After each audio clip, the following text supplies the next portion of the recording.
Ano ba yung panganay mo? Napakapasaway. Pauwi mo muna ng probinsya nyo para mabawasan ng stress ko. Sige, kakausapin ko mamaya. Tay, Ano yun? nanalo ko sa ending, 20K. Ha, talaga, anak? Opo. Napakarami ito. Ang bait-bait talaga ng anak ko. Eh, anong sinasabi mo kanina? Ayun, wala yun. Practice lang yun, ha. Sige, dito muna kami. Ayos. Last. Hello, ma'am. Resulta niya sa exam. Si Yoy lang bukod tang nakuha ng 49 at Yes! 50. Oh, di ba? Sabi sa inyo, sa akin kayo mga opya eh. Lalaking tiwala sa atin. Ako pinakamatapos. Yoy, mali ang pagkaintindi mo. 49 ang mali mo, isa lang ang tama. Tinyo agad tinasa.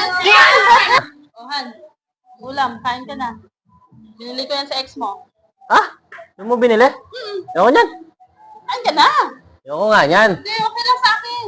Hindi, ayoko nga niyan kasi sigurado akong hindi masarap yan. Kasi hindi naman marunong magluto yun. Ah, gano'n? Naalala mo pa, ha? Arigot! No. Bayanan, kala ko pinayagan mo na ako tumagay ngayong weekend. Ba't pinaglalaba mo pa ako? Pinayagan naman kita, oh. Ito, tumagay ka habang naglalaba. Yan, may pulutan pa. Pinayagan niya, naglalaba naman.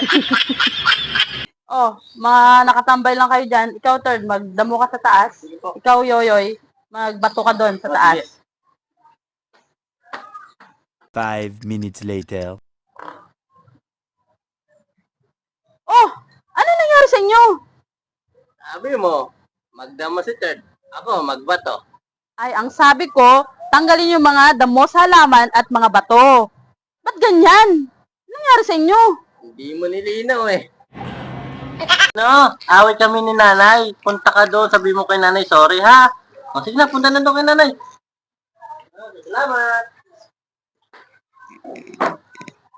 5 minutes later. Ay, andito na pala si Santina. Halika dito. Ah! Oh, ano sabi sa'yo yung nanay mo? Akin, ha? Ano pa? Aray ko! Aray! Sinasabi nanay sa'yo akin? Ang sakit. Aray ko, bahay nanay, sapak ako, ah. Oh, ganun ba? Tama na. Aray ko.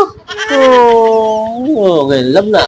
Tay, pinaglilinis ka ni nanay dito. Bakit ka nagsa-cellphone? Siyempre, ba't ko susundin yun? Ako ang tig dito, tigawali. Ah, kaya ka pala nagwalis tay kasi nandito si nanay. Hold on. Si baby, ah.